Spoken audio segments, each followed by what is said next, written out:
Welcome back to Chats con Sabor. My name is Yvette. I am one of your hosts, and I'm here with my beautiful co-host, Joanna.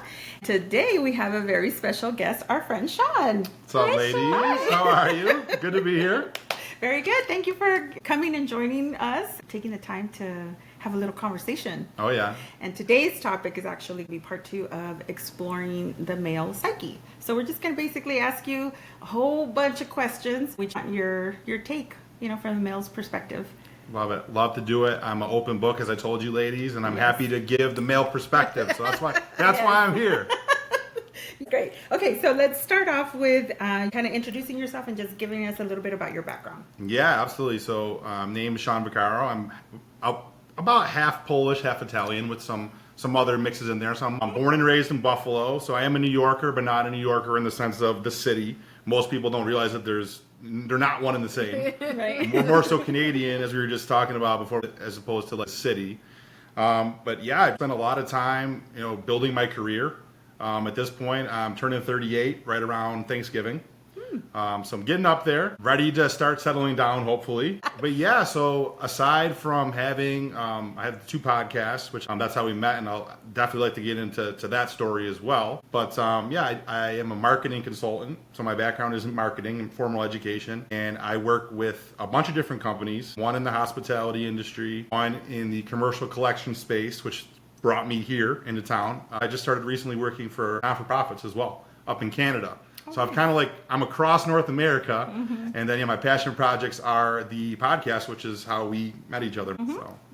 So let's get into a little bit of that backstory here. Joe, would you like to tell the little story about how we met Sean?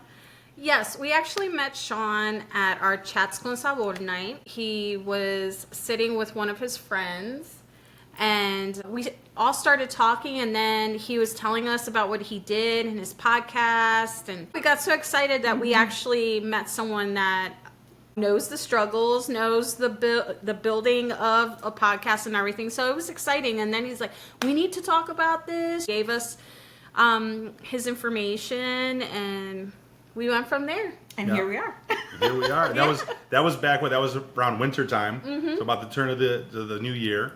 And yeah, it was just so cool to see. And I'm a person that's when I see like a function going on, you obviously had the back patio at Branch House. Yes. So I was already drawn to what's going on here. And when I talked to you ladies and you explained what you were doing and you had the pod, I was like, wow, that's super cool, because I was only about 6 months into my pod, which is again about sports, and then sports betting is the other one.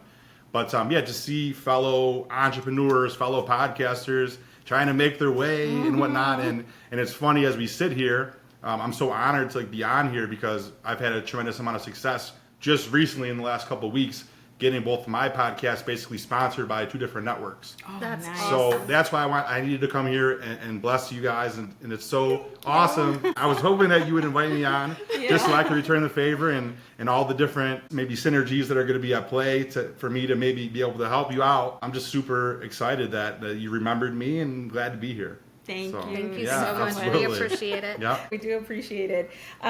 So we've been mentioning both of the podcasts. Can you give us an idea of what gave you the idea to start the podcast, both of them, and just basically what it's about? I mean, you said sports, but can you go a little bit deeper into that? Absolutely. So there's 2.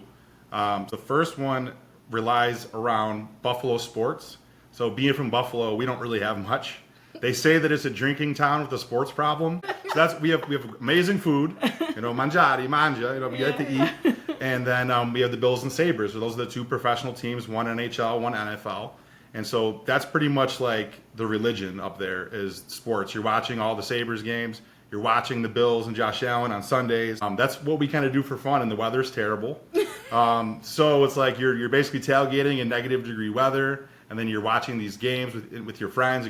So it's just it's very community-centric. It's a different market than I think most markets because of that. It's small. But yeah, I mean, I find that there was only really one main radio station in the Buffalo market that covered the teams. And so there was, I think, an opportunity for someone or some group of people to make an alternative solution, to give some perspective and opinions. It shouldn't be just in anything one group. A lot of the people that we've had on, we've kind of had the who's who of, at least in the Buffalo sports scene, grace us with their presence over the first year. We've been very lucky. Really, there's just a demand for it. There's really nothing else going on. And a little backstory about that is when I was in college, I went to college at SUNY Buffalo, and at the time, the Bills were not very good. They were a crappy team. But the guys would actually go out and party and have fun, go to the bars. And I ended up meeting my now co-host of the other podcast on the gambling side. He played for the Bills. We were the only two guys in the bar, and I ended up buying him a shot. And we became fast friends. That's awesome. And then later that year, and for a few years after that, it's a true story, I was the DD for a lot of the Bills players. Although, I think I could say it now, because all those guys are done playing, I was usually way more drunk than they were. So that's how that happened. I got involved with those guys. And then on the other side, obviously just sports betting is kind of all the rage right now. It's just booming right now. There's a multi-billion-dollar industry. So just the fact that kind of coming full circle, having all the different connections in the sports industry, I was like, hey, maybe I can get some former players to come on and be on with me, and I was able to make it happen. So life's all about who you know and your network. So really, that's it. That's kind of how it all came together. Wow, that's amazing. Yep. And here we are with our little podcast. And we appreciate learning. you guys. Yeah. We're learning. We appreciate you so much for following us and supporting, of course. We say that all the time, but can't say it enough, right? Yeah. So if you don't have your followers or everything, you do it for them. Yeah. So, Yeah. it's important. That's exactly it. It's funny, I was having a conversation with somebody not too long ago, and he was saying, I'm listening to the podcast, he said, and actually I'm getting a lot out of it. So if you feel at any point, if you and Joe feel like you're not making an impact or you're not making a difference, like, don't think that, because Right. you're already making an impact on one person at least. And he's not the only one. I mean, and actually I was looking at our analytics the other day, and I thought we had flipped, because when we first started the podcast, it was predominantly male followers and Wow. subscribers. And I thought at one point we flipped, but Yeah. we haven't. We're 60-40 right now. So Interesting. with the male, yeah. So We have two pretty girls hosting the show. I mean, that's to be expected a little bit, I Well, think. on our Thank you, but- socials, though, it's primarily females, which is weird. yeah, on our Huh. socials, Yeah. but are they actually watching the podcast? Right. That's the thing, right? That's interesting. Yeah, yeah, to actually get them to lure them, to watch the podcast. That's, yeah. I mean, because socials are one thing. Right. And I always say those are separate from the Right. actual podcast, because that's just marketing and interacting with us too. But right now we're only on Spotify and YouTube. Right. But to jump online and to actually watch the full episodes, I mean, that's a whole different thing. You know what I mean? That's interesting. And I'll say one thing that I can kind of attest to. I had a really cool guest on a couple months back, covers Buffalo sports scene as well. So that's why he was joining us. And he basically said, we ask at least the initial guests early on, like, if you could give any advice doing this for multiple years, what would you say? And I'll never forget what he said. He said, don't worry about the numbers. He's like, because all it's going to do is make you anxious and worry. Yeah. And so, like, yeah, when we first started out, there's been times we had 7 people watch a show. But then, like, more recently, as it's a building process. So the more content you put out, people just kind of find you. And then if they're interested, you're going to get the full watches and everything. But we went live a couple weeks ago, and I had like 2,000 people watching live, which is Wow. crazy. And then to your point, too, it's weird because when we do the show live, and that's what we're getting like the most traction and people tuning in on X and Instagram and YouTube. And then I edit the episode, at least on the audio side, and we put it up on Pandora, Spotify, etc., Apple Podcasts, and we still only get like 50 listeners. So it's weird. Right, You there's got to just not- do everything. And we have been, because people have suggested you guys should do where callers call in. And I'm like, okay, well, then we would have to do it live. Yeah. But then sit there and do it live and wait on people to call in. I mean, I guess we could take calls in between, but Right. yeah, I don't know. That would be, that's another stepping stone. Yeah. Yeah. I think that's what happens on YouTube too, because what we've been doing with YouTube is putting up a lot of shorts. Yep. And just to get like the foot traffic in, and we're getting a lot of views on that, but then it's still not translating as quickly as I would have hoped to new subscribers to actually watch the podcast, the full episodes. So, Yep. But we do what we can. I mean, we're not going to quit. We're going to be You, here. you gotta keep going. You got to keep going. And like as we were talking about off camera, you saw my videos I make on Instagram, and usually they're between like 45 seconds to I think 2 minutes, as long as you can do a reel for on Instagram. So that's it's kind of pre-formatted in a way.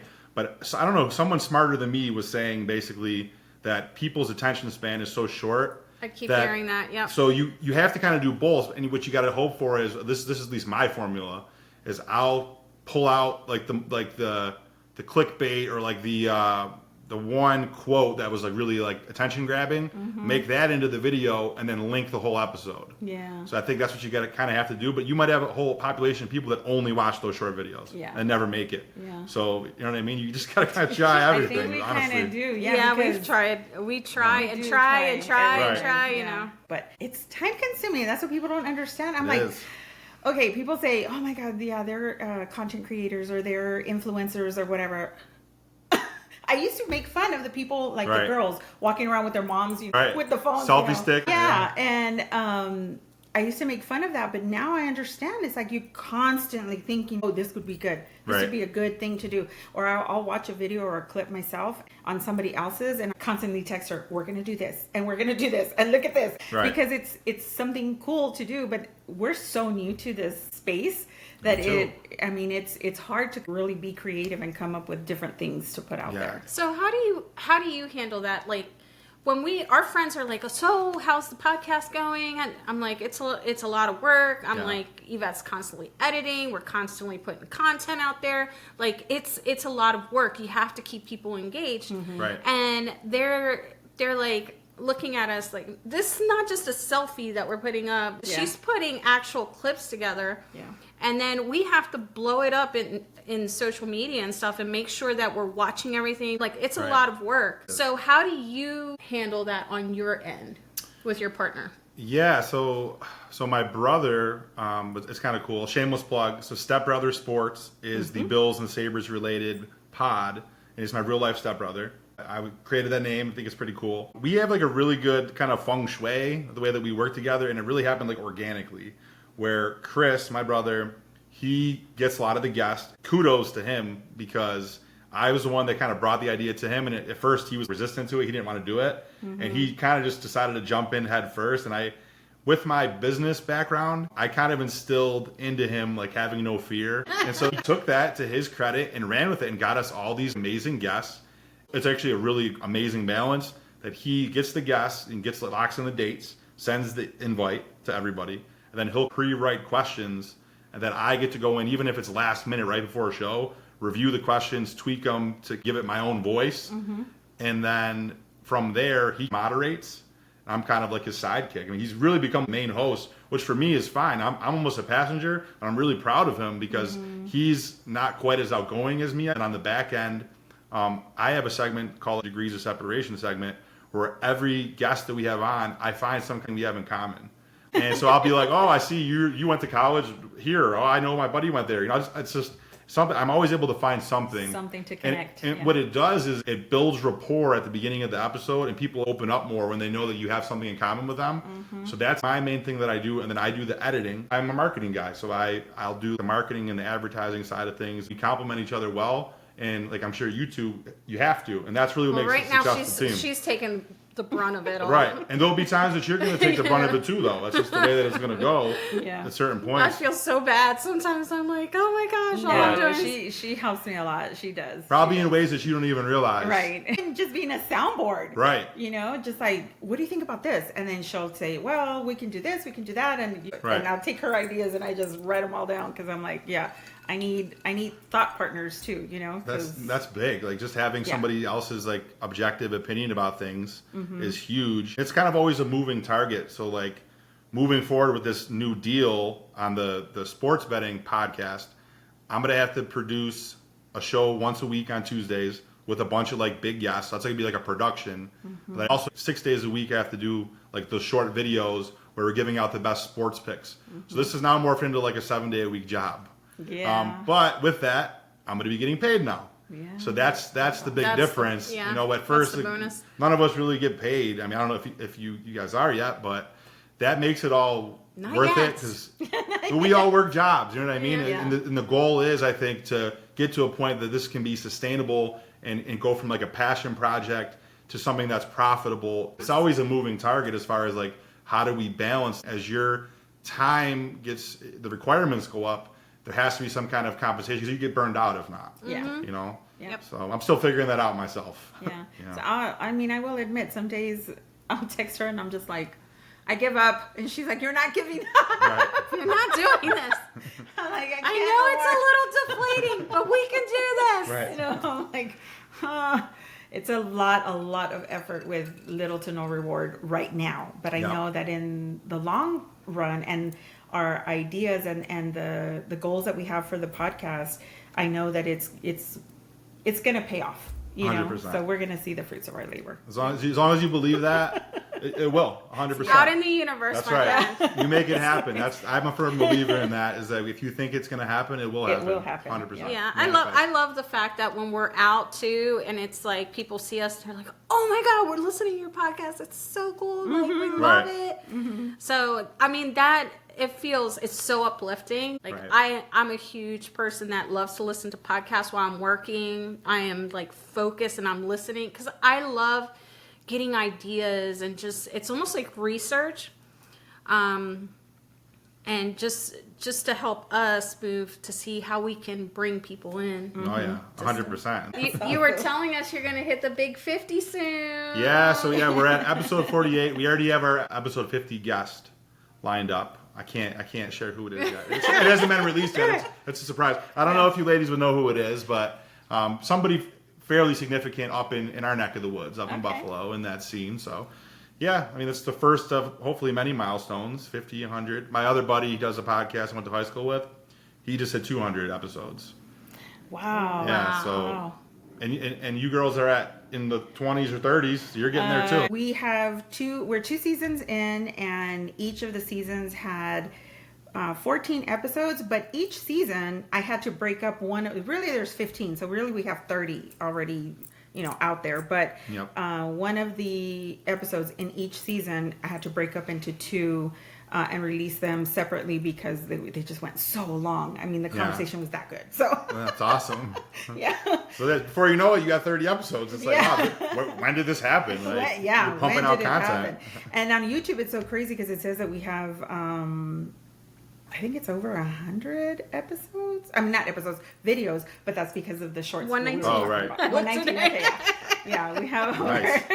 She's my numbers girl. She's like, we got a new follower, or we got a new subscriber. Isn't that great when you get a new follower? It's like so exciting. We literally is. do a happy dance. Yeah, it makes it all is. worth it. Yeah, I'm telling you. Yeah. And I'm always looking at the analytics. I'm like, oh my gosh, here it is. I'm like, go ahead, girls, popping up, and for social media. Yeah. It's not just, and we're for both men and women. We're very old school with our beliefs and stuff. So Love that. we really try to, be even keeled on both sides. Well, As you should, but we're at the age that we're opinionated anyway, so. Sure. We're getting older. We have no filter.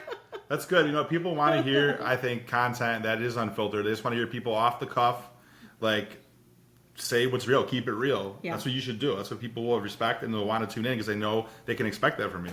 Yeah, that's exactly. big. Exactly. I mean, and it's so funny because when you look at the analytics, and I don't know if you do this for your podcasts, looking at the analytics and just kind of seeing, again, like the demographics. So what genders, what age groups, you know, are watching, and believe it or not, we're In countries. we're in there with Oh, yeah. like the mid 20s to like late 30s. I'm like, That's well, okay, interesting. yeah. Ours is, I mean, no surprise here, just based on the content. And hopefully this isn't a sexist statement.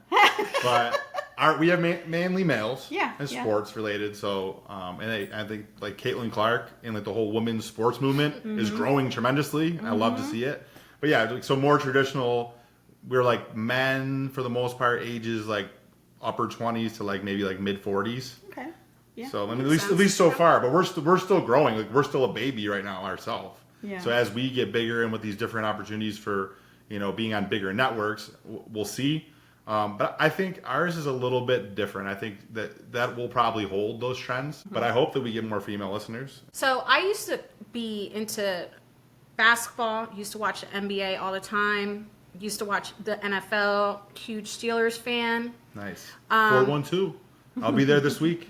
Going to Pittsburgh. Lucky. But I feel like sports has gotten so far away from what it was back in the day now that I've lost so much love to watching this.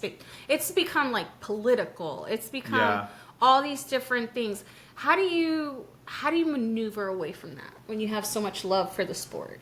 I mean, to be honest, you're right. There's been a lot of stuff in the news like lately, like it's getting political.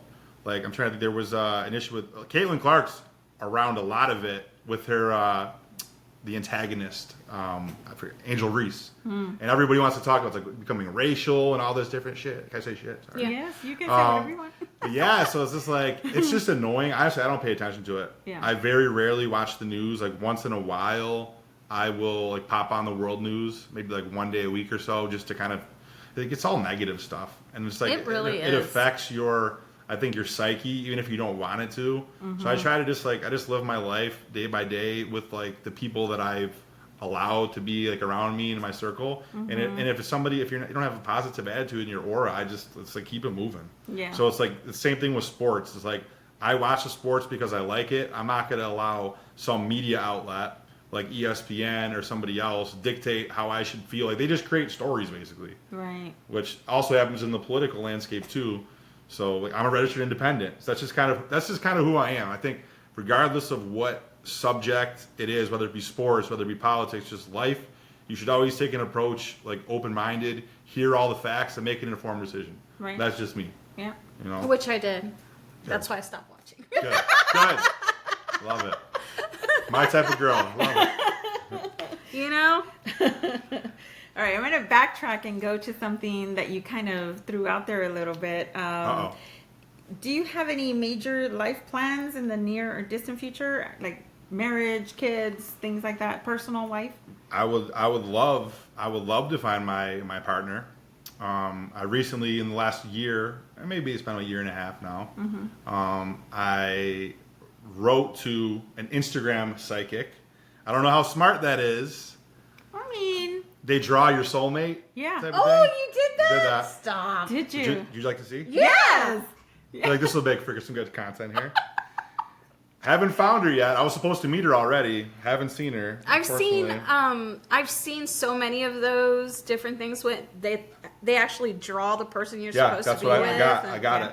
I'm gonna show you right now. She's beautiful. What if we know her? Wouldn't that be some Her shit? initial. I can tell you her initials are LB. Oh, baby. Maybe like Oh a my gosh. Lauren. You look like you would be with a Lauren. I'll tell you what. I will show you the picture, and then I actually have the psychic's whole description. The crazy thing is like I read it, and it'd be exactly what I'd be looking for, like a business savvy, badass chick who has a heart of gold. That was exactly what I'd be looking for in a partner. Like I said, I just haven't met her yet. To answer your question, I'm ready. Like I'm at my point with my career. I'm the type of person that I got lucky to an extent that I didn't have a baby mom to this point, but I wasn't ready. Now I'm ready. I think I'm established in my career, monetarily speaking, just socially, just all the different things that make up a person. I'm at a point to be the best version of myself that I want to share that with somebody who deserves to have that. Yeah. And I think I bring a lot to the table. So that's why I've been single for a long time. Like I've had one serious girlfriend. Too, though. I agree 100%. 100%. You want to see like the overview? Yeah, yeah. Do we have time for that? I'm not in a hurry. We're never in a hurry. Oh my gosh. When you read about her, and the thing is, I never talk to the psychic. You don't talk to them. The only thing that she knows about me is Sagittarius. Who's Sagittarius? Me. Yep. I follow Sag. That's all I told this woman.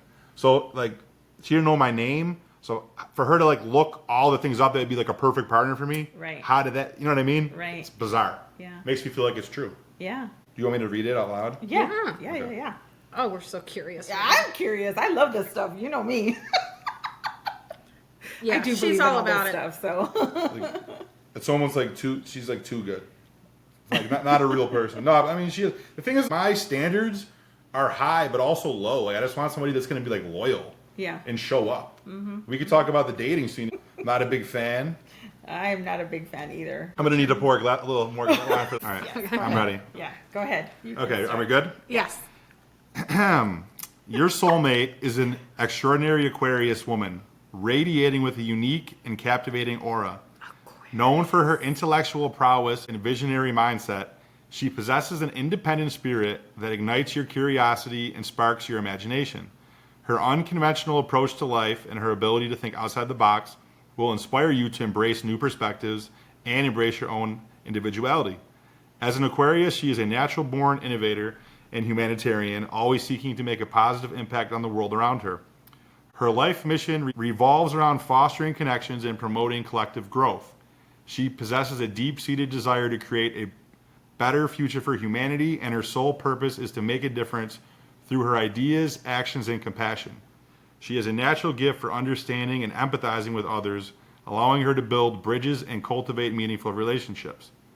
Her spirit animal is the butterfly, also my grandma's, by the way. I love butterflies. Representing transformation, adaptability, and the beauty of change. She embodies these qualities, constantly evolving and inspiring those around her to embrace growth and self-transformation. She values both intellectual and emotional stimulation, recognizing the importance of maintaining a balanced approach to life. Her quest for knowledge, which I've told I have many times, and personal development will motivate you to pursue your own passions and expand your horizons. In her professional life, she is a successful entrepreneur, also me, combining her innovative thinking with her humanitarian views. She seeks to create ventures that have a positive impact on society. I also started working with not-for-profits, by the way. Using her creative problem-solving skills to address pressing global challenges. You will find yourselves in a Facebook group centered around a topic of shared interest and passion. As you engage in discussions and share your thoughts, her insightful comments will catch your attention. Conversations will flow effortlessly as if you have known each other for a lifetime.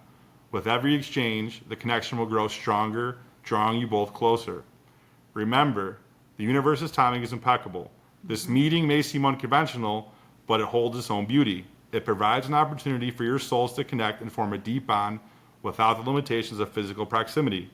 Be open and receptive to this digital connection as it paves the way for a remarkable journey of love and growth. The universe will communicate with you through the angel number 999, a powerful symbol of completion, spiritual awakening, and transformation. Her initials will be LB. It's pretty specific. Pay attention to these signs as they guide you closer to your destined connection. That's pretty much it. Wow. That's pretty specific. Yeah. I don't dig Aquariuses. I get along with them, but I cannot date them. Love does happen out of the blue, It out does. of nowhere. Yeah. It will happen. I don't believe in coincidences. I think everything this is point, like, you know. I'm old enough and like down my journey, there's not coincidences. Like even like from a business telling you. perspective, like everything, I think when you're on the right path, the path just like shows itself. Yes. Like really, like I'm sure you both have had situations like that. Like at least like with my business stuff, it's all just like coming together. Like I'm not even like trying. Yeah. So that's like I know that I'm on the right path. You're in and, alignment with you know, what's where happening. I'm doing what I'm supposed to be doing. Yep. Because it's Yep. I've tried so many times, and I always say this: like I've failed more than anybody that I know that's my age, which is why I think I'm ahead because I've learned those lessons of what not to do. Right. So I learned quickly, and it's like like all of a sudden now I've tried and failed so many times, and I was just literally just everything's coming together, and I guess the divine time's meant to happen. Yeah. You know, so it just feels right, and I know that. And then when you read something like that, I couldn't have wrote that better myself. Like Right. what I'd be looking for, honestly, in like a partner. Yeah. That's exactly what I want. Yeah. So, ladies, your initials LB. If you're LB, You're an Aquarius. Hit him up on Instagram or Facebook. Actually, Facebook. That's what I was going to ask you. oh yeah, it has to be on Facebook. Are you actually involved with any groups though on Facebook? well, where you could I'm possibly... working backwards now. I don't know if I'm supposed to do that. So now you're well, but it has to be something that would be Passion. passionate for you, but also mutual interest.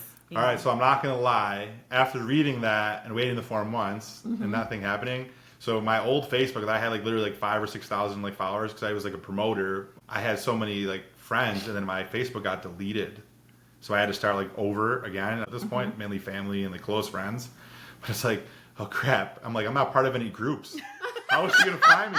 I literally took a night one day to start following groups. I just like meeting new people, and I totally believe, and this is what like all the women in my life say this, my sister-in-law, mom, everybody, that I'll meet LB probably through somebody that I know. Yeah. Whether I know them now or not, Yeah. by networking, I'll probably meet that person. Yeah. So that's why I'll continue to do it. You just, you don't know who you don't know. And I was going to get to this point from a business perspective. I have that mindset of anybody that you meet, I think you should have the ability and the perception to say, I can make $1 million with this person. $1 million isn't that much money these days.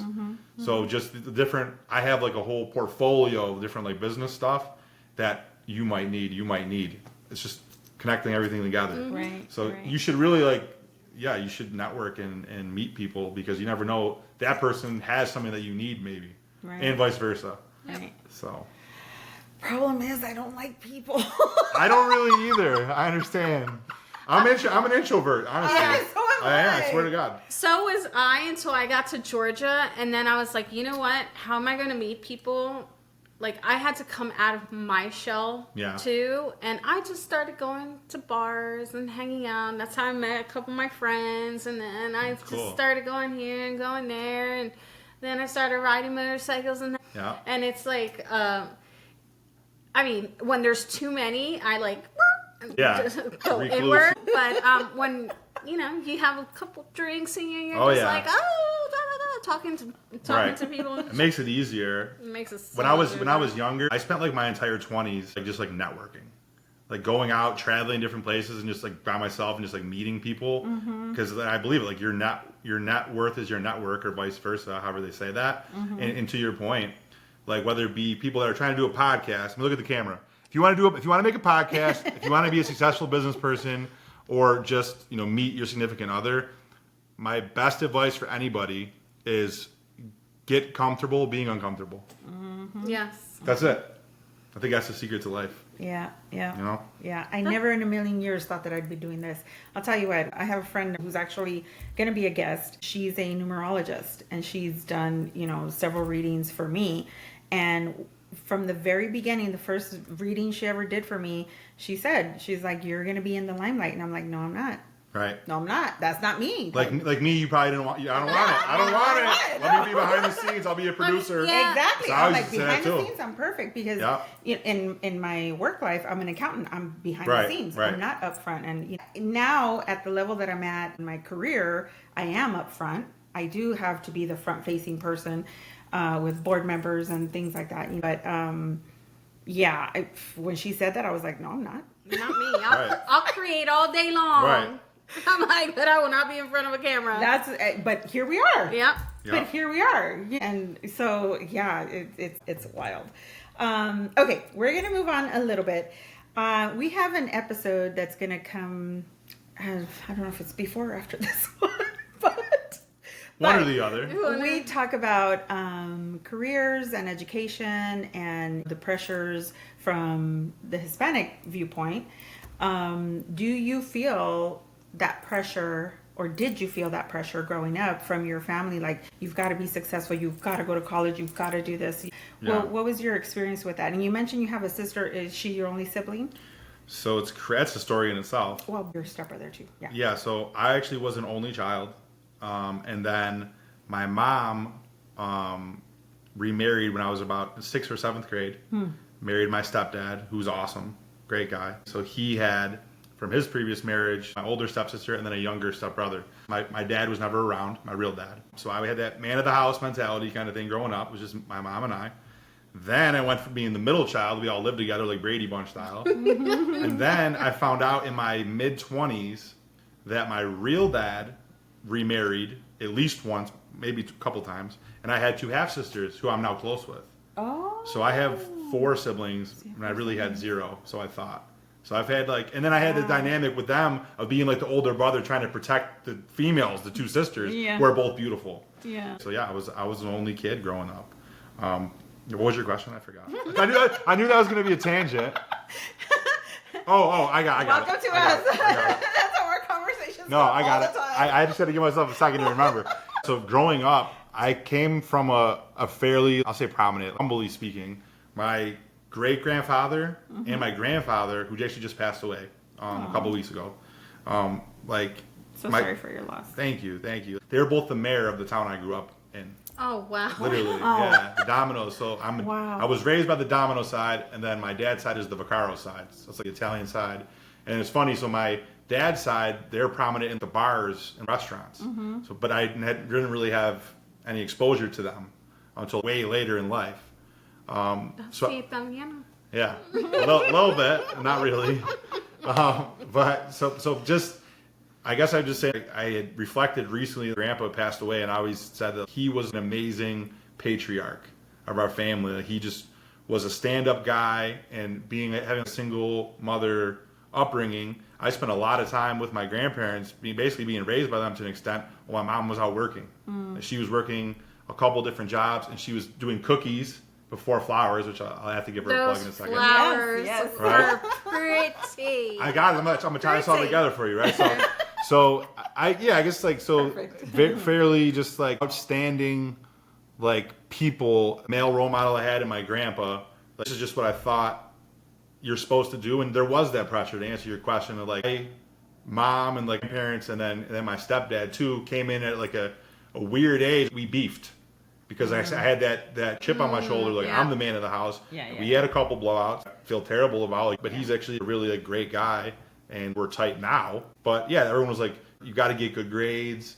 You're going to college." Like, I didn't have a choice. So that's just what was ingrained in me. And I think like what sucks about a little bit in this day and age is I feel like a lot of the kids have like a weird mindset. I don't know if it's like the parenting or what it is. I'm kind of glad that I was born in like '87, where it still was old school. You're going to college, because that gave me like a certain, at least ground floor. Like, I'm gonna at least have this degree. So yes, 100%. And there was a time I used to even like butt heads with my mom, but as I was getting that kind of heat, like you said, and like getting like criticized for trying to be an entrepreneur, like in my early 20s and not knowing what I was doing, and I kept failing, they're like, you should just get a steady job, go work at a place so they can get a pension and retire. And that was the old school mindset. Yep. But I kept fighting I kept fighting against that, and just kept not listening and just doing my own thing. And I've had multiple failed businesses, but I just never stopped going, and then finally found an opportunity and kind of learned from ultimately like doing some side hustle stuff, but then having some jobs I needed to live and have money, that taught me how to harness my skill set, and then figured out over basically a dozen years how to use it effectively. And then lo and behold, it all kind of goes back to the network that I have. I have all these crazy connections, and I'm using these skills, and I'm making money doing it. And then my mom follows my lead. She said, Sean, I get it. I understand what you're trying to do. And it took a long time for her to get to that point. Right. You have to plug her, though. I will. She does make some beautiful paper flowers. She's killing it right I've now. been, like, so LTL Fantasy Florals is her Instagram tag, and basically what she does is she makes like these amazing custom flowers made out of paper. I'm so proud of her. She just did an installation of this new building in Buffalo that has all kind of like little boutique shops in it. So she's just now getting her shine and getting clients now. And I love it so much because she was the one baking cookies when I was a little kid, sitting on the floor, 8 years old, 10 years old, whatever it was. She showed me what it was to be an entrepreneur. But it's easier than ever. Like, to do that now, it's never been easier, I think, to kind of just go off, and like people are making money, like doing like, no offense to them, but like stupid stuff even. Yeah. Like, you could do. There's literally kids I know that play video games on Twitch or whatever, and they're making crazy amounts of money. Yep. I'm a vice president of multiple companies. I don't make that much money. So it just goes to show you, like, this stupid stuff is insane. You can capitalize on it. Yeah. It's How about profitable. all the ugly little toys that are coming out there making millions and millions and billions of dollars? Right. Why can't There we are make people one? that Right. looks cute. They look cute. Yeah. They're fucking ugly as shit. That's true. It's so true. It's true. It's annoying, but it's true. Yeah. Okay. You mentioned something about now you are at a point in your life where you're ready, financially, you are stable, you've got a great career going. You feel like you're ready now to take that next step because you have a lot to offer and you bring a lot to the table. We've talked to other male guests, and basically we know, even us being females, that there's a lot of pressure put on men to have that financial stability. And so one of our guests, he says that guys really don't focus on anything else other than making it and becoming financially stable until they actually do, and then they start thinking about marriage and all that stuff. Do you feel like that's true, or 100%. what's your take on it? I get, maybe that's that old school mentality. That's what it is, yeah. And I feel like you're supposed to take care of your lady. Like, I believe chivalry is alive, and it can be. And yeah, I never wanted to like settle for like anything. The thing that scared me the most, a couple things, is like being with somebody that's not a good fit for you and wasting time, because I've done that. I basically played house for a year with this girl who was a horrible fit for me. And in that one serious relationship, learned what I do want and what I don't want from a partner. So that's a blessing, glass half full. Right. You know, I felt like it was always more important to take care of all the things that I needed to take care of. Like, I want to be able to take care of that person, whether that woman has an amazing career or not. But I felt like it was important that if that not be the case, you're going to stay home and help me take care of the kids. I will provide for you. And I feel like that's my responsibility. So I agree. I mean, I felt like I can't sell myself short. I have to be stable in myself to be a rock for that person. Yeah. And I know whether it be emotionally or whatever, it's just she's going to give it back to me in another way. About being a team. You know, so you support each other. A true partnership. Yep. We say that all the time here. Love that. True partnership. Gotta be in Communication, true people. partnership. That's true. Okay, well, now we are at our slice of advice, and Miss Joanna has it for us Oh, today. and I'm so happy because we just got off a topic, which is fantastic. Let's hear it. I'm excited. I actually found an interesting reel that kind of coincides with what we're talking about right now. Okay. So, and then I want your opinion on this. Okay. Okay? How someone treats you is a reflection of their capacity. It's not a reflection of your worth.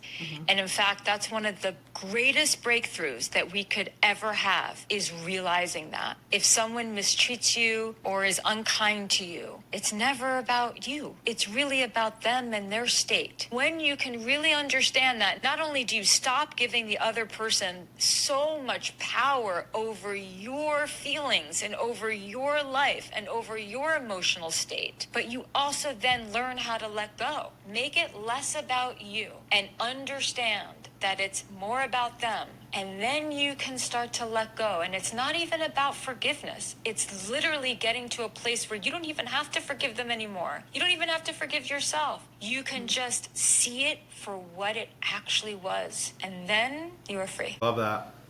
So, I know that you said you had mentioned something about staying away from certain energies. How do you feel about that when someone is because you know people always give you what you want to see Sure. the first month. Of course. Of course. You know? Yeah. They put their best foot forward. Yeah. Always. They usually say that a person shows their true colors after like 3 months. Right. When you get comfortable. Right. Yeah.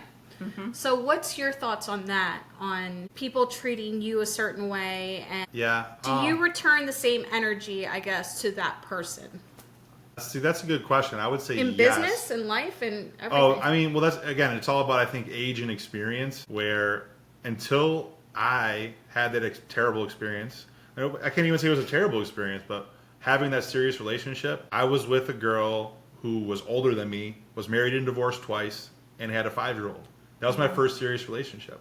Wow. So I learned like a hell of a lot from that. Like I said, what I wanted and what I don't want. So for me, I'm not going to put up with any bullshit. Whether it's business, whether it's women, whether it's your friends. I know what I bring to the table. I have a huge heart. I know how I deserve to be treated. You know, I need you to at least be on a level where there's a mutual respect, honesty, like stuff like that. Right. Like I'm not gonna like negotiate on that. I'll just keep it moving. All right, so we just talked about oh my gosh, really? Wow. We just That's that talked wine. I know, it is the wine. We just talked about the slice of advice. Jeez, hello. So, do you have any interesting stories for us? Dating stories? I had a couple. Have you ever dated a Latina? Let's go there. No, not for lack of effort. Not- I've tried. So tell us what happened. All right. I have a bunch of good dating stories that can tie into all the dating apps. But the Latina story, this is a good one. Costa Rica is considered Latina, right? Yeah. To speak Spanish. So I moved down here in October of last year. So I see this beautiful girl. It says on Facebook, it's like someone that you might know. And I see I have one friend in common. Yeah. So I send her a friend request. She accepts it. I'm like, cool. So I immediately, not to be creepy, DM her, hey, I saw you're friends with so-and-so. I know her. I work with her. And then like a couple of days later, maybe the next day or something, she responded, oh yeah, how do you know her? Mm-hmm. And I said, oh, like, I literally work with her. She was like the secretary at our office. We kind of like do a little back and forth. Like the vibes are good, everything. We're talking on Facebook. And so we initially made plans. I like to go to brunch. I'm a big brunch person. I think it's like the best thing to do, to meet somebody during the day. So that's just my go-to. So if any girls listening like to go to brunch, hit me up. So anyway, so I invited her to go to brunch, and I was going to take her to some little nice spot and learning about the area. I love Alpharetta and like Oswald. All the rich areas. Yeah, that's what I like. So I love Branch House. well, I love Branch House. Don't. That's where we met. Their brunch is Plug. awesome. I didn't even know they had a brunch. You just taught me something. Yeah. So anyway, so this girl and I, this Costa Rican girl, we have plans to go to a nice brunch on like Saturday. 30 minutes before, like I'm literally like on the way there, and she's like, "Hey, I have an issue." I was like, "Oh, what's up?" She's like, "Oh, I forgot that I have to pick my sister up from the airport who's flying in from Costa Rica." I'm like, "All right." Like, really? That's the excuse? That's the worst excuse I've ever heard. Red flag. Huge red flag. So that was the first time, but I kind of let it slide because she was a beautiful Costa Rican girl. So I'm like, all right. So then, because I live on the lake, I invited her to something like a little bit more simple. We were having a barbecue day at like our community pool we have. Like, we'll go to the pool or we can drive my golf cart around the park. Like, it's easy. It's fun. I'll make you a drink. I'm like, this will be great. It'll be a great date for a first date. And she's like, oh, where should I park? She's like, do you want me to park in the park? And I'm like, no, just park in the house is like literally right before the state park. So I'm gonna just park there. There's the pool right there. And she's like, oh, well, I really can't. I'm like, what do you mean? She's like, I'm actually not allowed to like go to your complex.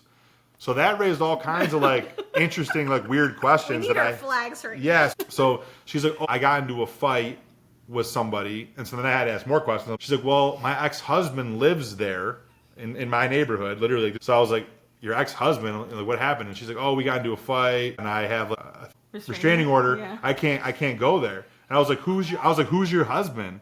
So she tells me the name of her husband. It's a guy I'm friends with. He invites me to go out on his boat. It ends up being his ex-wife. No. Right? And the crazy thing is, he had just got out of jail. She got him locked up for 6 months.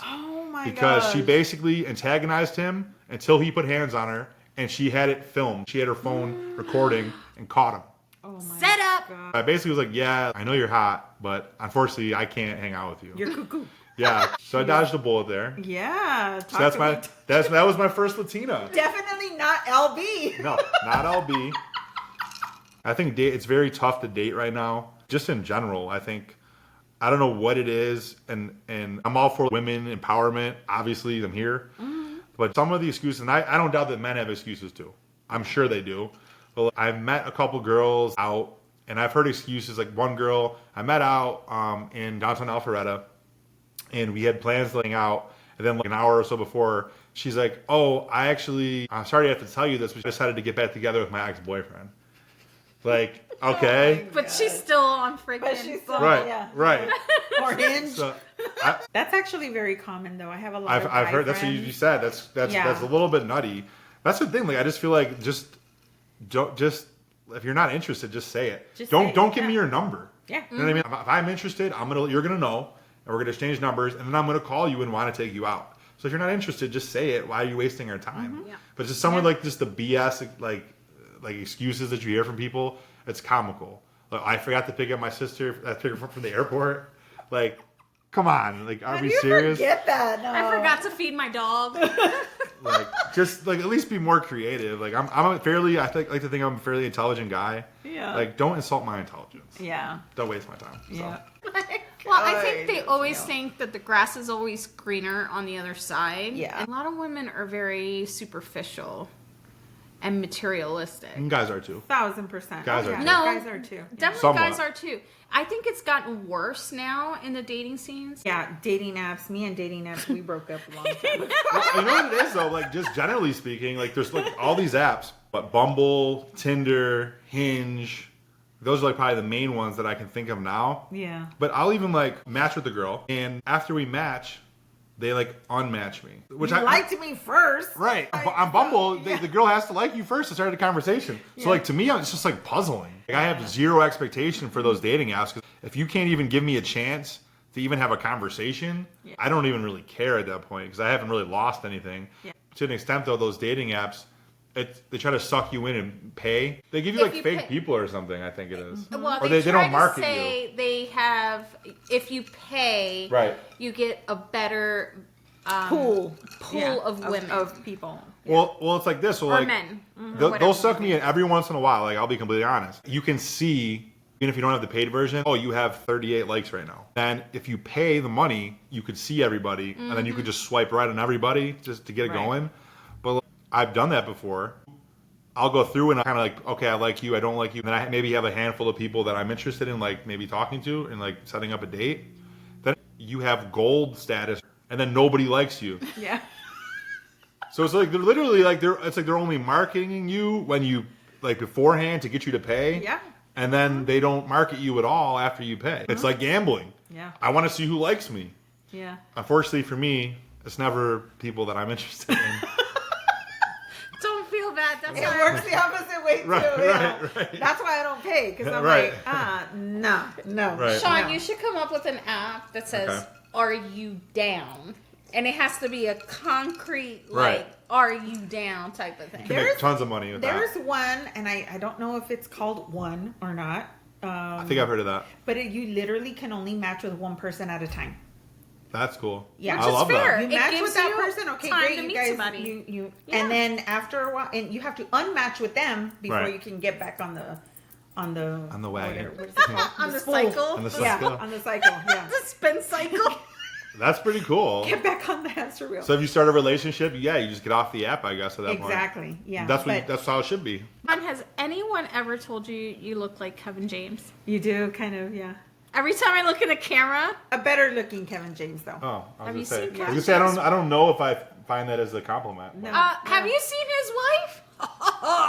She hot. Caliente. Who is his wife? I'm trying to She's a think. Playboy model. I mean, he's super funny. Wait, he's not fun.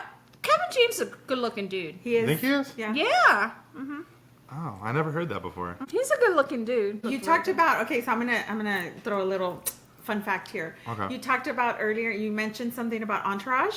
Yeah. Okay, so I don't even think Joe knows this. I don't know. I'm like Wait, who's Kevin James? Isn't he like the comedian? The King of Queens. Okay, The okay. King. I- So my little fun fact. First of all, one thing about me, and I think the audience knows this, and Joe definitely knows this. I really like and I'm attracted to nerdy guys.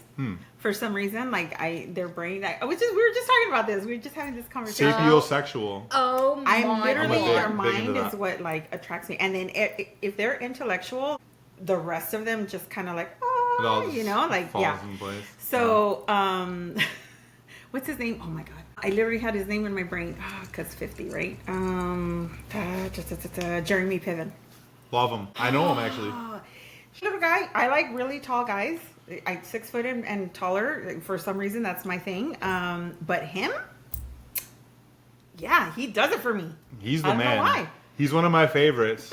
So, and some of the different projects that I had going on, I helped bring I did a movie, one of the Purge movies. I helped bring it to Buffalo. Yeah. It was the one probably like around 2018 or something, and it was actually filmed there because in New York State you have like film credits, so you can save a lot of money. So I like got involved with some people, and they ended up filming it at the old post office. My dad like worked at. It was a plant, so it was a huge facility, and it was just like a big empty like building that was abandoned. So they built like the stage inside of it. Like it was conducive to do that. So I kind of like loosely got involved with some movie stuff, and I actually filed a not-for-profit to help bring more movies to Buffalo. Okay. And because as you kind of can figure out, everything in the entertainment industry I'm into. Yeah. I had a music studio in Buffalo with my brother-in-law. It was pretty badass. Sports, music, movies. That's what people pay for. Like everyone needs an escape, whether it be reading a book, taking a vacation, watching a Netflix show. Like we all need an escape. So I figured the entertainment industry is the one that I wanted to build my career around. So someday that I could actually do that as my career. It's very difficult to break into that industry. You kind of have to build it. But funny enough, I was a producer on a movie about the first black NBA player called Sweetwater. It came out in theaters last year, and Jeremy Piven was in it. Ah, I haven't watched it. I heard of Sweetwater. Hold on. He's like one of my favorite actors. Though. I love Jeremy Piven. I freaking love him. Ari Gold, amazing. Not just in acting, like, I mean, just his aura. Like, He does stand-up, too. Yeah. Which I've never seen, which I actually love to see his stand-up. I would totally pay to go to that. A little snarky, intelligent humor. It's going to go over some people's heads. Oh, yeah. But it's going to catch you. Yeah. Or us. Like, great. That is awesome. Oh my God. Yeah, he's my little If people don't know what he looks like, that's him. Oh, he's so hot. Who's that? Who's that? I'm sorry. Jeremy? Like, he does it Right. for me. The light. Kind of do this. He's my fave. Listen, I'm gonna see next time he has like a comedy show. Like we should go to his show, and like I'll make sure we can meet him. Like, can I marry you? I'm already married. I know. He is the man. Can I just be your side piece? No shame. He's the man. Not with him. Not with him. And it's so crazy because, like you mentioned, Entourage. I remember watching, and a lot of people were really in love with the guy. I didn't dig main any of the guys character? from Yeah, what's Entourage. his name? He's got like the curly, like the wavy hair. Adrian Griner. Yes. They were so in love with him. I remember, and I'm just sitting here going like, mm-mm. I like the little bitty one, the business one, right there. Yeah. Oh yeah. He was Eric. I'm kind of Eric, honestly. That's kind of my role in life. I'm kind of the Eric. I mean, it's great. It's fantastic because when I see him on shows or movies, he always plays he chooses the perfect roles for him that really allow him to, I'm going off on a tangent, I'm sorry, but really allow him, his personality to really shine through in everything that he does. It's important. Yeah. She loves you. I love you, Jeremy. I love you. Well, Jeremy, when you come to do a show, I'm sure, like, he's probably on tour right now. We should definitely go to a show. I'm down. I will DM him if he's coming, and we will meet him. Oh my God. That's my word. I will be there with the camera. I will be fangirling big time. I'll be like, oh my God. I used to live in California for a big chunk of my life. So I've seen a lot of celebrities. Yeah. I don't get starstruck. Right. But with Jeremy, I'd be fangirling. Her husband met Mark Wahlberg. Too. Oh, yeah. She was like, yeah. He's awesome, too. He's a great actor, I think. My ex-husband, he is a retired Marine, and he spent some time in Iraq and Afghanistan, and Mark Wahlberg went out there to do a whole, like, USO thing. I love that. And back then, I was into him. He was like my celebrity hall pass. Mark Calvin Klein. Yeah. I liked him as Marky Mark. Marky Mark. Before he became big. Anyway, so my ex-husband took a picture with him. He's like, if I don't get a picture with you, he's like, my wife is going to kill me. So anyway, nice. He took a picture, sent it to me, and I'm like, are you bringing him home? Yeah, I mean, living in California, I don't really get starstruck because we see so many people. I saw Will Smith when I first moved to California. That's cool. He on the freeway. We were driving side by side next to each other, and I turned around and I saw Bobby Brown here on the freeway. I was like, we're going to the airport. I was like, is that Bobby Brown? Sure shit was. That's so funny. All right, we're gonna move on. I'm gonna ask you something, and I want your take on it. Okay. So if you could write a note to your younger self, and it could only be 3 words, what would it be? Go ahead, Sean. Just keep going. I like it. I love it. We might have to make a quote of the day. And I love that you didn't even have to think about that. That was just like, Yeah. I love it. It's just real. Like, Yeah. I mean, there's times like you doubt yourself and things like that, but like you have the retrospective like experience in time. Yeah. So it's like if you got to just keep it real with yourself. Like I would say, everything that you're doing, you might feel like you're failing, but eventually you're gonna get there. Yeah, I love that. Now, one thing that you wish you would have known sooner as a man. Ooh, one thing that I'd know sooner: be humble. Okay. I like that. Yeah, I like that too. Be humble, Yeah. and I am a pretty humble person, but I would just say, learn it sooner. 100%. I think they say men take longer to mature than women. Is that true? I can honestly say I probably hit like my full maturity around 35. You know what men's Achilles heel is pride. Yeah. 1,000%. That's what makes it so much harder for you guys to move forward, is that pride. Sure. But I feel like it's instilled though, because we were talking about earlier, you know, with the whole like pressures of being financially stable and this is what you've got to do first, set yourself up and yada yada. That's an actual goal in life.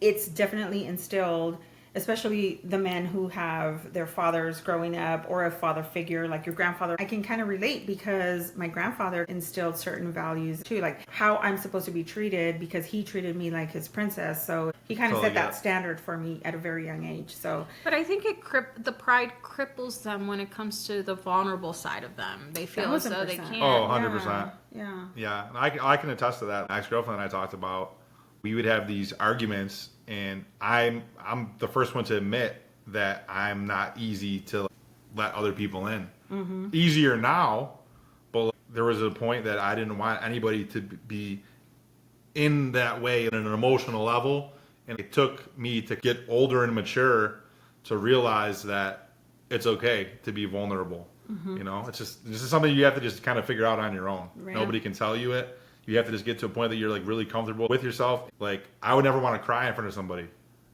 I will now, when the situation calls for it. Yeah. Just on some real shit. Mm-hmm. You know, it just makes us human. Yeah. You know, you should be able to do that in front of your friends and your loved ones. So. Definitely. Do you feel that it's more important to be needed or wanted as a man? More important to be needed or wanted? I would say needed. Needed? 100%. Huh, that's a man answer. Yeah.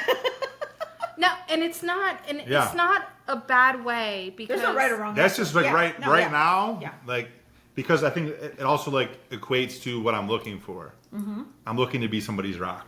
Mm-hmm. Yeah. That's why. Mm-hmm. Yeah. And I feel like we've talked about this with other male guests, where men feel they need to be needed. They need to be appreciated, but they have to, in order to add value to themselves, they have to be that, like you said, that rock for their partner and the family or whatever they create. Yeah, they're created to be our protectors, our leaders, they're created to be this huge presence in our lives as women, wives, girlfriends, whatever it may be.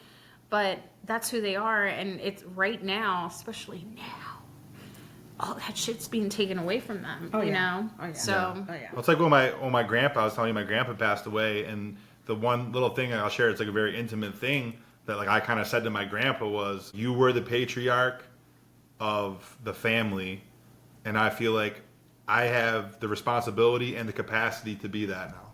Mm. I know I have a lot of cousins and uncles and aunts, but I feel like I'm the person that can keep everybody together. Yeah. So it's my responsibility to do that. This is why I want to make sure that I'm in a good place with my life, is so that I can take care of everybody that I love. Yeah. I feel like it's on me. Not just my wife, but like my whole family. Yeah. You know? What's the nicest compliment you've ever received? That's an easy one. I'm dynamic. Dynamic. Okay. Why? Just the person said, like, I'm dynamic, like just the different skill sets and the different things. I'm a chameleon as a Sagittarius. We're chameleons. This is part of kind of what is instilled in us. We're warriors. Mm-hmm. We're warriors, and I just feel like I'm a dynamic person. Like I can do anything. I've proven to myself more times than not that if I set my mind to something, I'm so entirely confident in like who I am as a person and comfortable in my skin. I'm just dynamic. I can be whoever I say I am, and I believe it wholeheartedly. So being dynamic is big. That's awesome. Okay, we're going to take a little break and do our what the fuck moment, and I have our what the fuck moment for us. I was ready to do the wow. This is me. All right. You guys are going to freak out. Oh my God. Here we go. I always get the great. She always gets so my raunchy 14-year-old is officially pregnant and having a child. Before you guys come for me, she has been in a relationship since she was 12 with the same guy. He is also 14, okay? So I don't want to hear any of the weird stuff, okay? So at first I was a little taken back when she said that her and her boyfriend were trying for a baby because she's 14. And I was like, girl, like, you can't handle a baby at that age.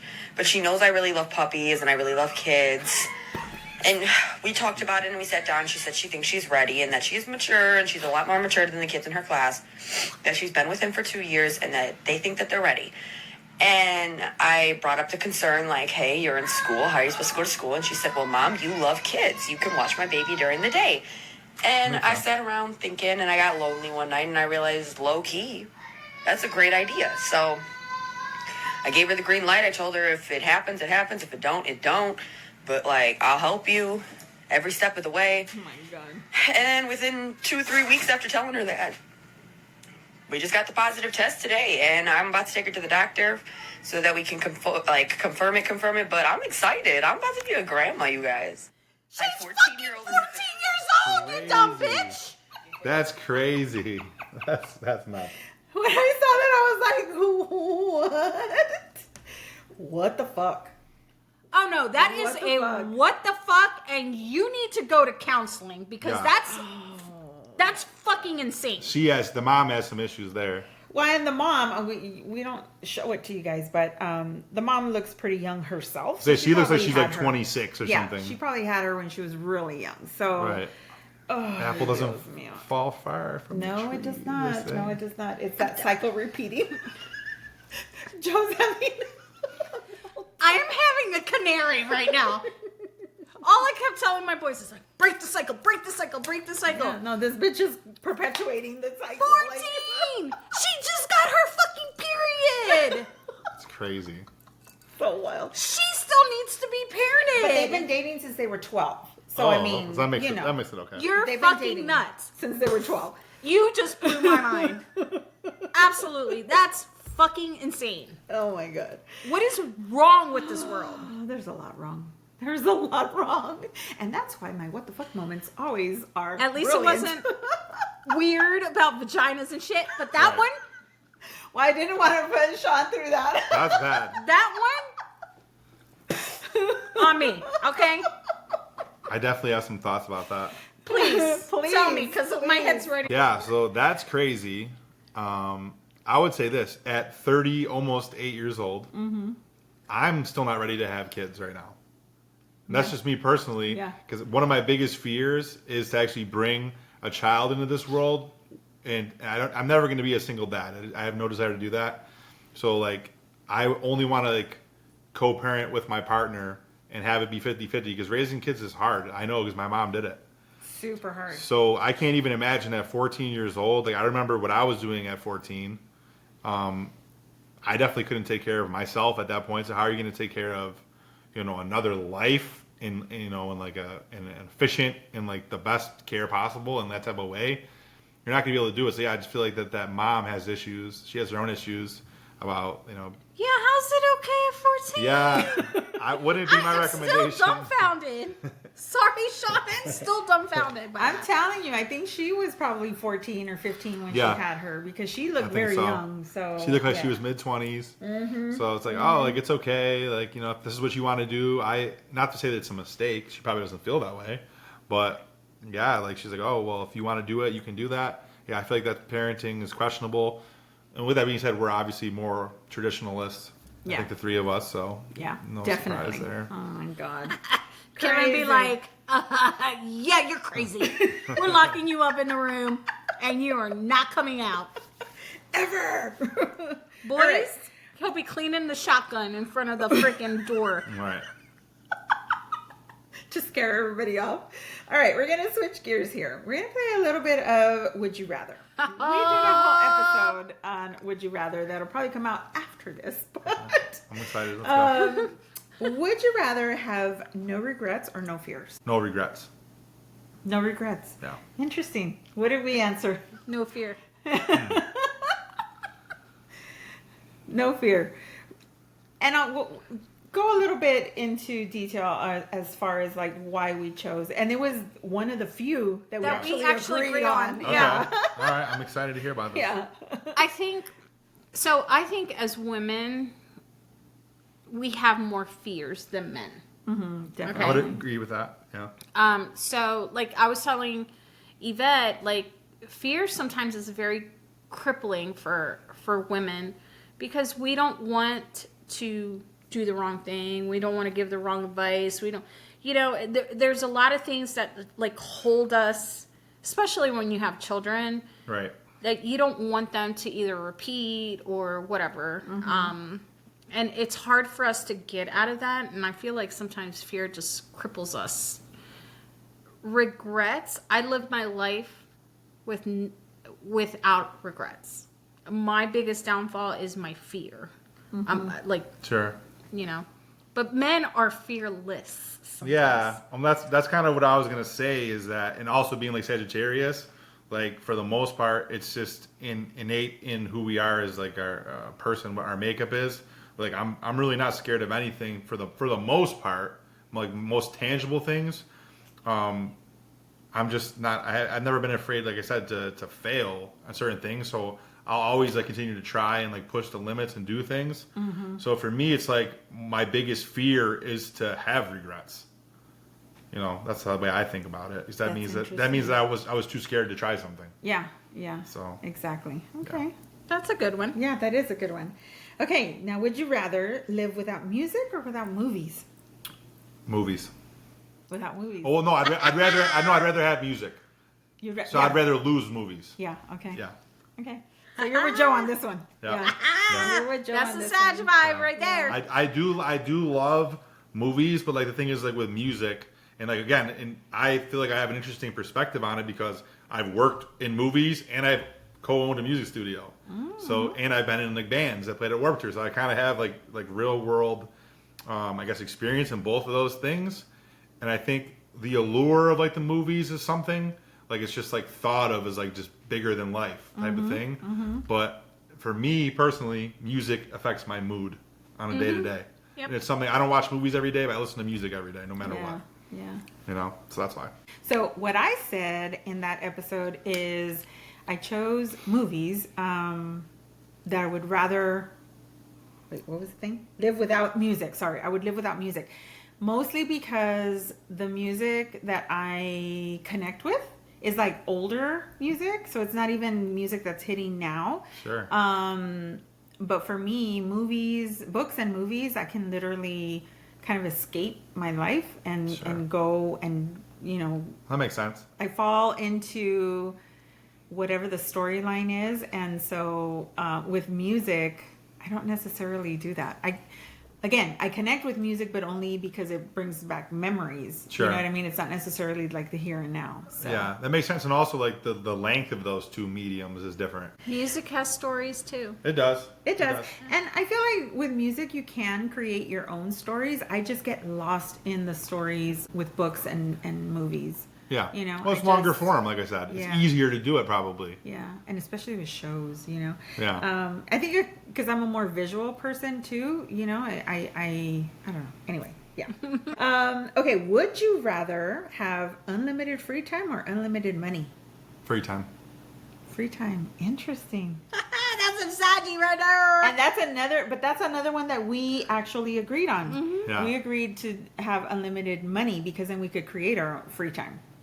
But you have That's your Saggy Moon. Mm-hmm. Yeah. She has a Interesting. Saggy moon. But he went with the opposite. He went free time instead of Well, and that's the thing. But like in today's day, like in the business landscape, all three of my companies, I work remote. And I work them all simultaneously together. So I pretty much have free time. I make enough money to like be comfortable at the moment. Yeah. And as situations change, I'll probably figure out ways to make more money. But like right now, pretty much I'm on vacation every day and I'm still working. So I can't wait until that day. build it. If you build it, it'll happen. I'm telling you, universe. Yep. Okay, and the last one. Would you rather have the ability to change the past or see into the future? See into the future. I think. Really? Again, opposite. Yeah. Being an optimist, I'm like the eternal optimist at Sagittarius. That's what we do. But I also have that mindset of trying to learn from all the hard lessons and try not to make the same mistakes twice. So to know about the future, I think would be cool because then you could kind of set yourself up for success in business, relationships. That's interesting. Okay. How do you feel about this whole thing right now with social media and really like the past, I would say maybe 6-7 years now, where they're trying to push this toxic masculinity. What are your thoughts on that? That's a spicy It question. is a spicy question. I really don't like it. To being more of that old school traditionalist, I like the way things were. I like how roles were defined. I don't like how negative trends on social media are kind of just corrupting the future. The kids right now are going to be the ones taking care of us when we're old, Right. not that long from now. Isn't that scary? It really is scary. Terrifying. I would hope to have a generation of smart people, and I think that social media is fucking that up. Oh, 1,000%. Yeah, Yep. Social media ruined everything. ruining people. Okay, so what do you think that men actually need from women? Energetically, spiritually, emotionally, physically? What are All of those things. But what specifically do they need in each of those categories? Oh, and each of them, I mean, if I had to kind of put a finger on it, I just would want my partner to be there. And I don't know, those needs are probably going to change. We're human beings. We all go through stuff at different times and with varying degrees of like stress and in certain situations. I would just want someone to be really, I know this is more of a general statement, but somebody who's adaptable to all situations. So we all have good days and bad days. So I want somebody that's adaptable and has that level of emotional intelligence to just be there for me. And then at the same time, I want to reciprocate that and know enough and pick up on the signs of that partner to give them what they need on that day, because it's going to change. Just be like emotionally intelligent and I guess picking up on those things for your partner. You know, I think to add to what you said, a lot of people talk about how men are emotionally unavailable, but nobody really talks about how women are. A lot of women are. We build up walls because we've been hurt so much, or we've gone through things when we were younger, Right. that those traumatic experiences, and we build up those walls, so then we're emotionally unavailable and we're not able to be that soft space, for Right. Well, that's why I think now, like, women more than ever act more like men. And that's why I think that's why dating is all jacked up. Because, women have been hurt. Pieces of shit guys have corrupted women so that they do put those walls up, and so that the good guys like me and other people are actually want like something and are going to be a great guy and treat them like a princess, and they're not interested in that. Yeah. It's crazy. Some women, they don't want to give up that independence because Yeah. they've worked so hard to get that independence that Sure. they have a hard time giving it away. Right. And I mean, I think it's gotten worse recently. I mean, I'm saying recently, like the past 10 years. Yeah. It's gotten worse, and it kind of like takes away from men to be able to be men for women, because Right. they're so like, well, I don't fucking need you, Right. So I got a quick story for that. It's actually a really perfect time to say this. So, my sister-in-law and all of her aunts are all trying to find me a nice girl Of course. in Richmond. everyone's always pouring in. Right. And now us. To the single LB. Yeah, LB, we're gonna find you, girl. So exactly what you're saying. So they all, I can't say your name. I can't get too specific because Okay, she might actually that's watch fine. this. Although she's probably gonna, when I tell the story, she might know, but it's her. But anyway, so this girl, she's like best friends with my sister-in-law. My sister-in-law is like my bestie. She's literally on my phone as my bestie, Emily. She was the one that was asking if we were going to be live or not. Aww. Like she'll see it when We'll when send we you come a out. clip, Emily. We'll send you a clip. So anyway, so she tried to set me up with like her best friend, and we went out to dinner one night, and there was like a time like I like wasn't interested, and I think it was mainly because she had a boyfriend, so it wasn't relevant. But then she became single, and then like the whole mission of me coming there one time was to try to set us up. And so we all went out to dinner, and of course they sat us next to each other. Yeah. Like we had already like vibed, like we're cool. Yeah. She's a cool girl. But what ended up happening is, I mean, we had some drinks, but I think she was a lot more drunk than I was. And she's like well-to-do. She is a emergency room RN. She makes good money. Get it, girl. But she basically talked at me and told me, if we're going to do this and be together, I'm going to be like the number one. Oh, shit. That's what I said. I was like, whoa. And the thing is like, Everybody calm down. I'm totally fine with being 50-50. Yeah. I'm willing to be submissive in certain situations, just as I would expect the woman to be submissive in certain situations. Mm-hmm. But she was just like, this is what's going to happen if we get together. I was like, peace. Dang. That was it. Done. Yeah. And after that, and then they're like, oh, so like what happened? We saw you guys were getting like real into it. Like we were like deep conversation, like negotiating our future. And it just didn't happen. It didn't happen. I was just like, okay, like I'm good. It's never 50-50. Sure. It's 100-100. It should be, right. So when your love tank is low, she can pour into it. Right. And when her love tank is low, you can pour into hers. Right. Right. She killed it right there. And it's never not fixable. Honey, you don't do shit like that. Yeah. Right. Yeah. I'm mama. They want us no. together so much, too. But there's a thing. There is such a thing as hyper independence. So when women have been, they've had to do again. It's all trauma response. That's all it is. You're right. That's all. She's had some poor relationships, that girl. So I get it. Exactly, and something that has broken her, or if she hasn't, she saw her parents that way, or somebody. Right. Somewhere where in her mind she had to create this like, I'm going to do for me, or maybe her parents weren't there for her. Yeah. Who knows? We don't know, right? I mean, but those types of traumas do create this hyper independence, and unfortunately pushes women into more of their masculine. But when you come Right. at somebody like that, especially somebody who's more on the traditional side, who wants to be the man, Right. Because Right. there are some men who are willing to be more submissive and just be like, yeah, sure, take care of me, that's fine. Right. I want a sugar mama, I want this. Sounds great.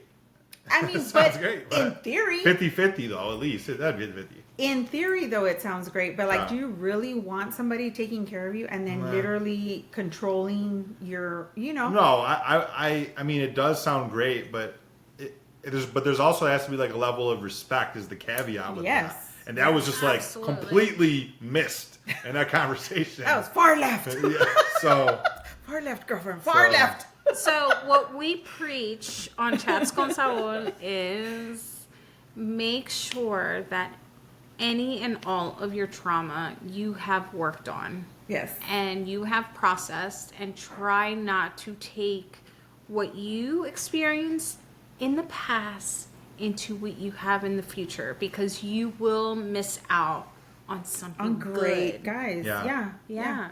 Because there are still really great men out there. What I said on one of our dating episodes on season 2. I said, to me, it's super important. A key indicator of how a man's going to treat me is how he treats his mother and his siblings, his sisters.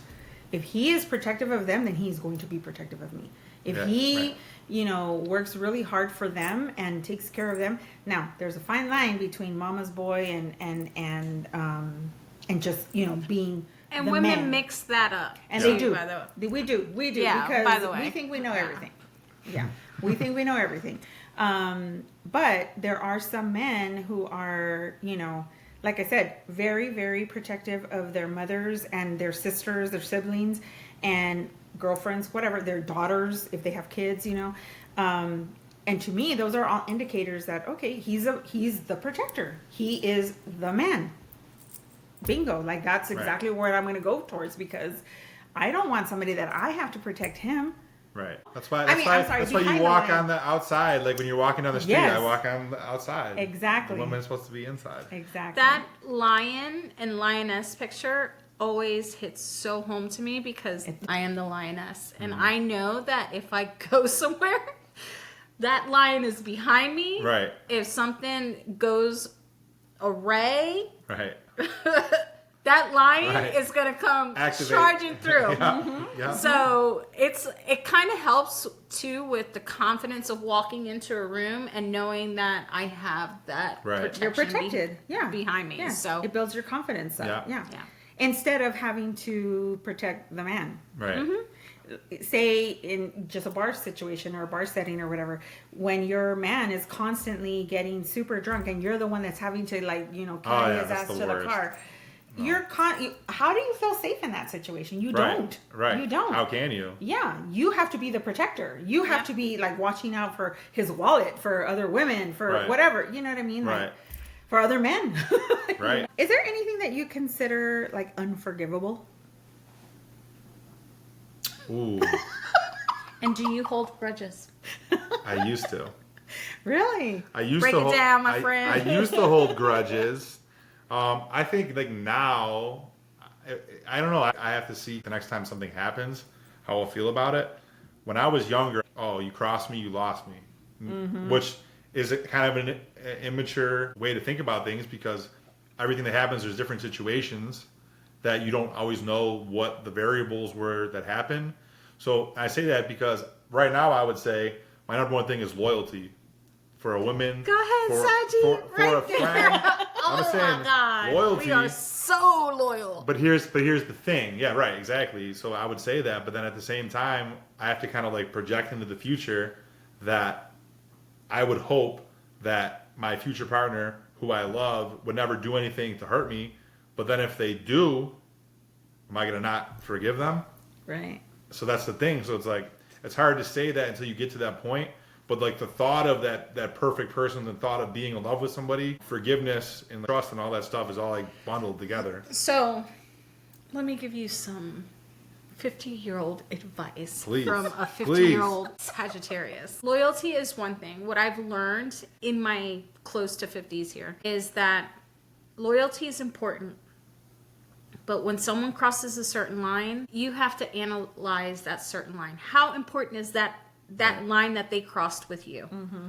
Is it something you can forgive and forget? Or is it something that it's not going to Not work? fixable. Yeah. And it's not something that you want to bring into your life and move forward with. Mm-hmm. So I have learned in my experience in life, I don't want to say my old age, but I've learned that when I know that something's not good for me, then I have to pluck that out of my life. Sure. And I have to be okay with the fact that I let go of that person. Yeah. Because we're so loyal that we will take beatings to no end because we love somebody, and that loyalty like kills us sometimes. Yeah. Loyal to a fault. I can relate to that. Yeah. And so like you have to get to a point in your life that you're like, okay, I love them, but I love them enough to let them go because they're just not for me. Sure. They don't belong in my space. Yeah. No, that totally makes sense. If you really love something, like my mom always used to tell me, Sandy, shout out. She always say, if you love something, let it go. If it comes back, it was meant to be. Yeah. So I believe in that. Yeah. And I heard something the other day too. Love is not controlling. Love is freedom. Yeah. So letting the other person be free to be who they are. But you also have to have boundaries as well. So self-love, there is such a thing as self-love. Yeah. And that has to come before you loving anybody else. Definitely. Because if you can't love yourself, then you can't love that other person. And they can't love you. Right. Because you don't even know how to love you. Exactly. So how are they going to love you? Yeah. You know? Totally And agree. remember, love is patient. Love is kind. Love is not cruel. It's true. All right. Final question of the night. Let's go. What is the one thing that makes you feel most alive? Oh. That's a loaded question. Well, traveling, definitely. Yeah. Spontaneity. Yeah. It's the Sagittarius in us, right? Yeah. That's the November Sag. Yeah. Oh, it's not you. It's different. No, I'm more work. Oh, okay. No, I'm like a free spirit. I do love to travel, and I like to kind of like fly by the seat of my pants. Like whoever I'm with, whether it be friends, whether it be the partner, I feel alive, and we're just like, what are we doing? Let's go somewhere right now. Let's jump on a plane. Yeah. And I'm lucky enough that I built a life that I can literally do that. I could literally just jump on a plane any day I want for free. I wish I had that. It's really cheap. It's really cheap. Sagittarius spunk in me. Oh. I don't. I have the Virgo side in me that I'm like, Planted where you are. I'd rather read a book and just like watch Netflix and read a book. That sounds good too sometimes though. Wow. I My am Saggy moon gets me like. This one likes to go. I'm like, I vámonos. just I Where we have going? that Virgo Try something super new. chill. Yes. Yeah. Like if it's like that Virgo sometimes hinders me. Yeah. And I'm like, can I read a book while I'm there. Yeah.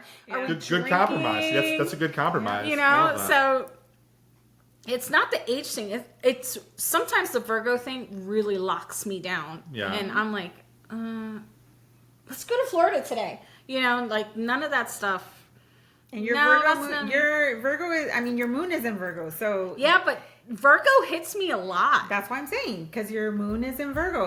Our moon sign is so much stronger than our sun sign, and people like focus more on the sun sign because they think that that's all there I'm is super to astrology. chill. Yeah. Like super Yeah. chill. It's Right. your moon sign. Your I moon don't is how you wanna are really on go- the inside. How what your soul, what drives your soul. You know what scares me in that situation about my answer is that like my person is like more like you and like doesn't want to do stuff. All right. Well, now we have our words of wisdom. You know, Miss like, Joanna has- wow. She's excited. I've been excited for all this stuff.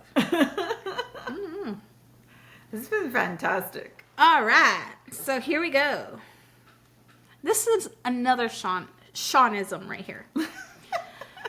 Being negative only makes difficult journeys more difficult. You may be given a cactus, but you don't have to sit on it. Yeah. Yeah, I like that. Tell me. That's true. That's true. It's very true. You have to, like you said, you have to make the most of things. And the thing is, you never know like what good is going to come out of even a bad situation. So perception of any situation is half the battle. Yep. No. Taking the negative out of it and bringing the light into it always balances things out, because negativity will swallow you whole. Oh yeah. Yep. Definitely. Yep. Definitely. Yep. All right. Well, we are at the end of our. Oh my gosh. It probably won't Best be 2 pod hours and ever. 30 minutes. Thank This you is so awesome. much for joining That was us. great. Thank you for Oh, your was great. perspective Love it, on love it. everything. Yes. We appreciate it. Thank you for having me, ladies, so much. And your support. I mean, Yes. I can't wait to have like a crossover episode at some point. That would be fantastic. yeah, I mean, we don't know much I'd like about to talk sports. about Buffalo Bills. I'll Maybe- just have to educate myself. Maybe you know what we'll do is maybe we'll have like an event like at our spot. What's it called? Branch House. Branch First was in Florida. Okay, so Branch House. Maybe we'll do like a pod like night, and they'll be like Yeah. the Bills will be playing there. Okay. That'll be Oh, can cool. you And we'll see? Can you co-promote see it. us? We'll give you guys advice Let's of the go, ones Buffalo. when Buffalo's losing. They're not gonna lose. You got Josh Allen. We'll give you a. Come on, guys! You got this. We'll have a nice happy hour. We'll have a nice like I don't know, Cinco de Drinko. I don't know. We'll do something cool. Something cool. Yeah. Definitely. Sounds good. Awesome. Can't wait. Thank you all for joining us on this episode of Chats con Sabor. We'll see you later. Bye. Adios, Adios. amigos.